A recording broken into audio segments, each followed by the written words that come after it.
ఓం శ్రీ సమర్థ సద్గురు సాయినాథ్ మహారాజ్ కి జై. ఓం సాయిరామ్. శ్రీ సాయినాథాయ నమః. శ్రీ సాయి సచ్చరిత్రము 27వ అధ్యాయం. ప్రస్తావన. గ్రంథములను పవిత్రము చేసి కానుకగానిచ్చుట. శ్యామ విష్ణు సహస్రనామ పుస్తకము. గీతా రహస్యము. కాపర్దే దంపతులు. ప్రస్తావన. బాబా మత గ్రంథములను తమ స్వహస్తములతో స్పృశించి పవిత్రము చేసి వానిని తమ భక్తులకు పారాయణము కొరకు ప్రసాదించుట మొదలుగున్నవి ఈ అధ్యాయంలో చెప్పుకొందుము. మానవుడు సముద్రంలో మునుగగానే అన్ని తీర్థములలోనూ పుణ్యనదులలోనూ స్నానం చేసిన పుణ్యము లభించును. అటులనే మానవుడు సద్గురుని పాదారవిందములను ఆశ్రయించగానే త్రిమూర్తులకు బ్రహ్మ విష్ణు మహేశ్వర్లకు నమస్కరించిన ఫలముతో పాటు పరబ్రహ్మమునకు నమస్కరించిన ఫలితము కూడా లభించును. కోరికలను నెరవేర్చు కల్పతరువు జ్ఞానమునకు సముద్రమయ్యను మనకు ఆత్మసాక్షాత్కారమును కలగచేయునట్టి శ్రీ సాయి మహారాజునకు జయమగుగాక. ఓ సాయి, నీ కథలయందు శ్రద్ధను కలగచేయుము. చాతకపక్షి మేఘజలము త్రాగి ఎట్లు సంతసించునో అటులనే నీ కథలను చదువువారను వినువారను మిక్కిలి ప్రీతితో వానిని గ్రహింతురుగాక. నీ కథలు వినునప్పుడు వారికి వారి కుటుంబములకు స్వాతిక భావములు కలుగునుగాక. వారి శరీరములు చెమరించునుగాక. వారి నేత్రములు కన్నీటిచే నిండుగాక.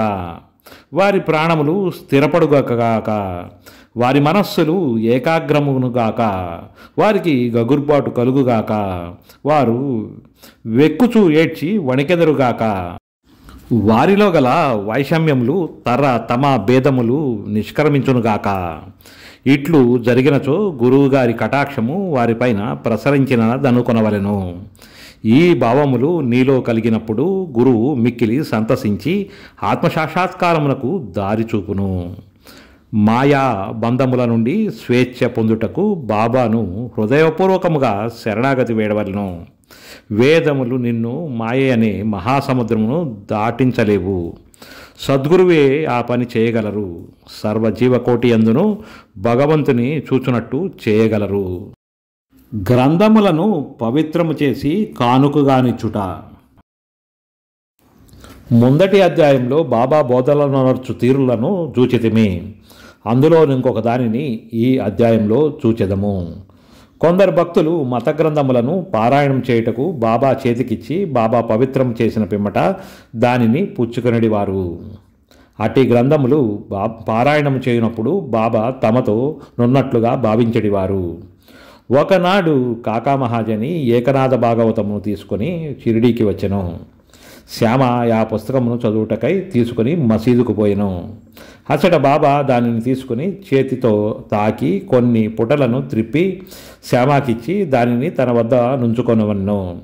అది కాకా పుస్తకమనియు అందుచే దానిని అతనికి ఇచ్చివేయవలననియు శ్యామ చెప్పెను. కానీ బాబా దానిని నేను నీకిచ్చి తిని దానిని జాగ్రత్తగా నీ వద్ద నుంచుము, అది నీకు పనికి వచ్చును ననిరి. ఈ ప్రకారం బాబా అనేక పుస్తకములు శ్యామ వద్ద నుంచిరి. కొన్ని దినముల పిమ్మట కాకా మహాజని తిరిగి భాగవతమును తెచ్చి బాబాకిచ్చెను. బాబా దానిని తాకి ప్రసాదముగా మహాజనికే ఇచ్చి దానిని భద్రపరచమన్నే. ఇది అతనికి మేలు చేయునన్రి. కాక సాష్టాంగ నమస్కారంతో స్వీకరించెను. శ్యామ విష్ణు సహస్రనామ పుస్తకము.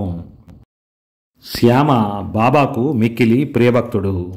బాబా అతనికి మేలు చేయ నిశ్చయించి విష్ణు సహస్రనామమును ప్రసాదముగానిచ్చెను. దానిని ఈ క్రింది విధముగా జరిపెను. ఒకప్పుడు ఒక రామదాసి సమర్థ రామదాసు అనే భక్తుడు షిరిడీకి వచ్చెను. కొన్నాళ్ళు అక్కడ నుండెను. ప్రతిరోజు ఉదయమే లేచి ముఖము కడుక్కొని స్నానం చేసి పట్టుబట్టలు ధరించి విభూతి పూసుకొని విష్ణు సహస్రనామమును ఆధ్యాత్మిక రామాయణమును శ్రద్ధతో పారాయణం చేయుచుండెను. అతడి గ్రంథములను అనేక సారులు పారాయణం చేసిరి. కొన్ని దినముల పిమ్మట బాబా శ్యామకు మేలు చేయ నిశ్చయించి విష్ణు సహస్రనామ పారాయణమును చేయింపదలిచెను.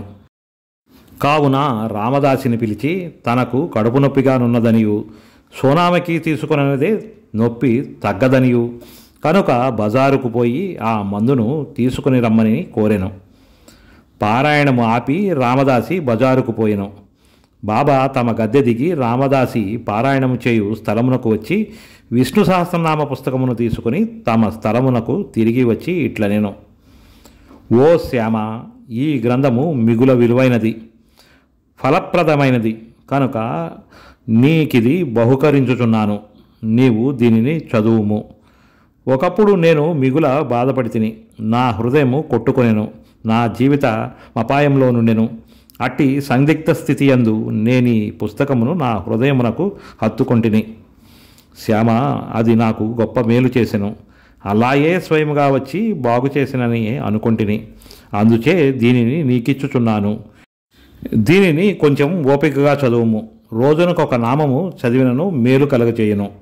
శ్యామ తనకు ఆ పుస్తకం అక్కర్లేదనియు ఆ పుస్తకము రామదాసిది, అతడు పిచ్చివాడు, మొండివాడు, కోపిష్టి కాన వానితో కయ్యము వచ్చినన్ను మరియు తాను అనాగరికుడకుటచే దేవనాగరి అక్షరములు చదవలేనన్ను. వినోదార్థము తనకు రామదాసితో బాబా కయ్యము కలగజేయుచున్నాడని శ్యామ అనుకొనే గాని బాబా తనకు మేలు కలగచేయుచున్నాడని అనుకొనలేదు. బాబా యా సహస్రనామం అనే మాలను శ్యామ మెడలో వేయ నిశ్చయించెను. అతడు అనాగరికుడగినప్పటికీ బాబాకు ముఖ్య భక్తుడు.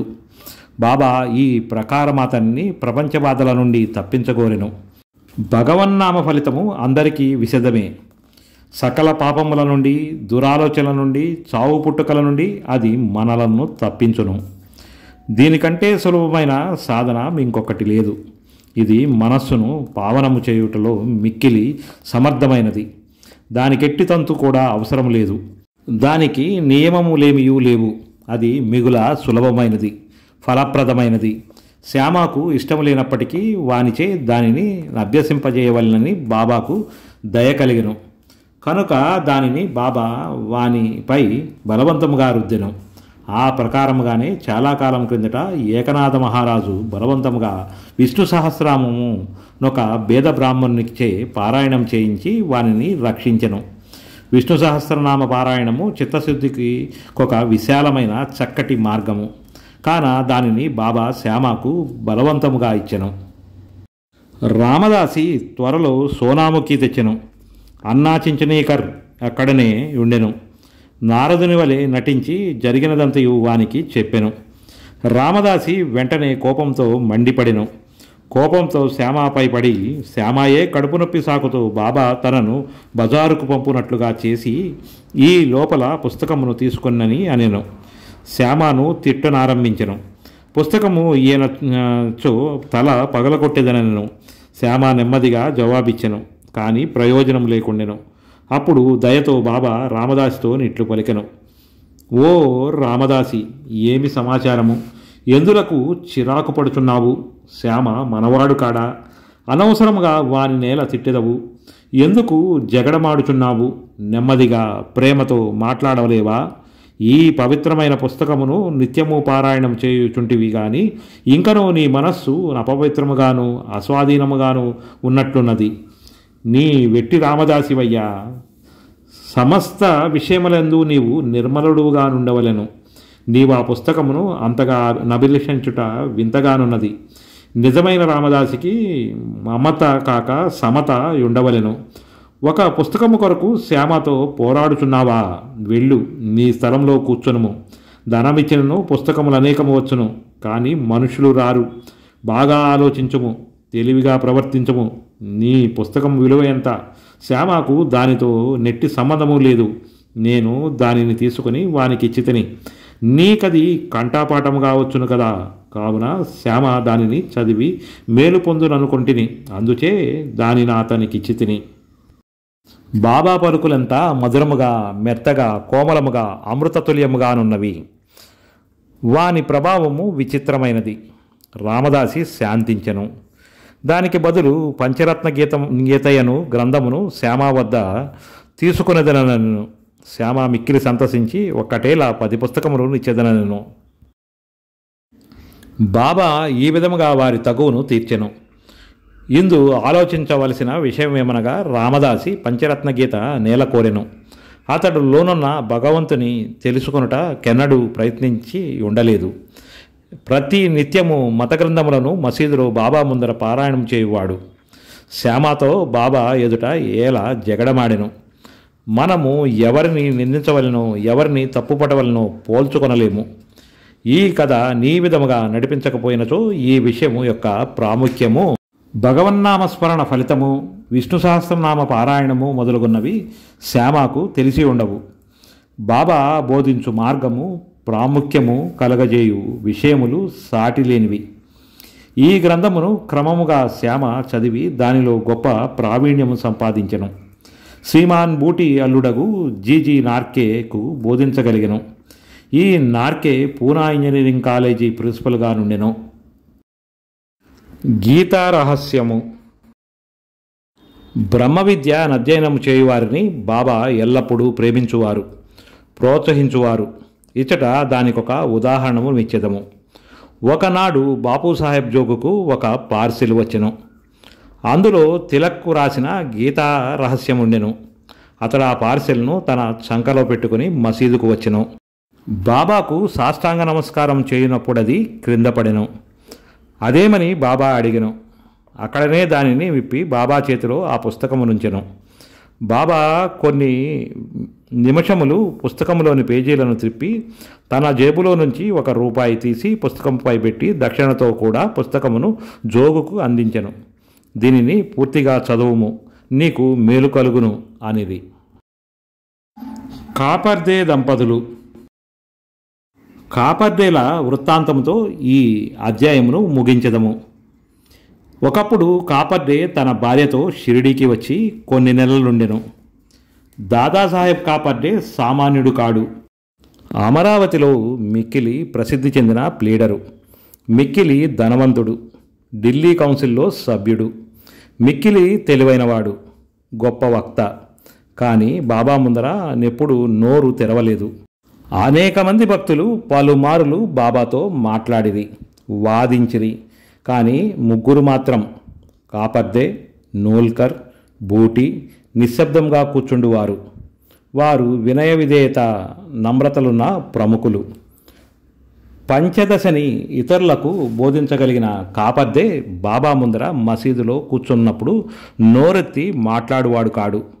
నిజముగా మానవుడెంత చదివినవాడైనను, వేదపారాయణం చేసినవాడైనను బ్రహ్మజ్ఞాని ముందర వెలవెలబోవును.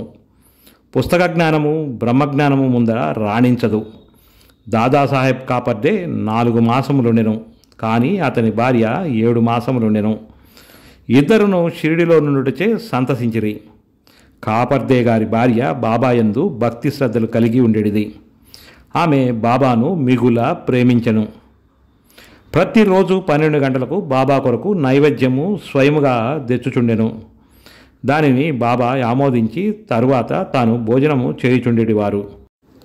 ఆమె యొక్క నిలకడను, నిశ్చల భక్తిని బాబా ఇతరులకు బోధించనించెను.